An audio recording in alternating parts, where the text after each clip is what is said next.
அந்த கதையை பண்ணும் பொழுதே இந்த படத்தை நான் பார்த்தேன். கதையை எனக்கு தெரியும். ராமகிருஷ்ணன் சொன்ன ஒரே ஒரு விஷயம் தான். நான் ஒரு கவிதை ஒன்று சொல்லியிருந்தேன். அவர் 4-5 வருஷத்துக்கு முன்னாடி அவருக்கு ஒரு கவிதை, பெண்களை பார்த்து பிரியப்படுவதில்லை, பெண்களை பார்த்து பிரியப்படுவதில்லை என்று தீர்மானித்த பிறகும் இன்னும் பெண்கள் அழகாக இருக்கிறார்கள். இதோடைய வெளிப்பாடு தான் இதோடைய கவிதை. இன்னும் சொல்ல போனால், வெற்றியோ தோல்வியோ இங்கு வாழ்வதற்கு குறைந்தபட்சம் தேவை ஒரு காதல். வெற்றியோ தோல்வியோ இங்கு வாழ்வதற்கு குறைந்தபட்சம் தேவை ஒரு காதல்.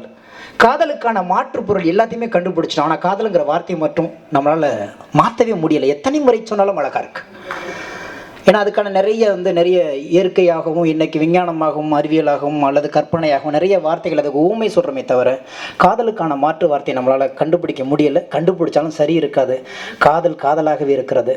இன்றைய காலகட்டத்திற்கு பெண்களை பெற்ற பெற்றோர்களும் ஆண்களை பெற்ற பெற்றோர்களும் ஒரு காதல் படம் பார்க்கலான்னா அது உண்மையிலேயே போங்கடி நீங்கள் உங்கள் காதலும் இந்த படமாக தான் இருக்கும். ஏன்னா அந்த அற்புதமாக பண்ணியிருக்காரு.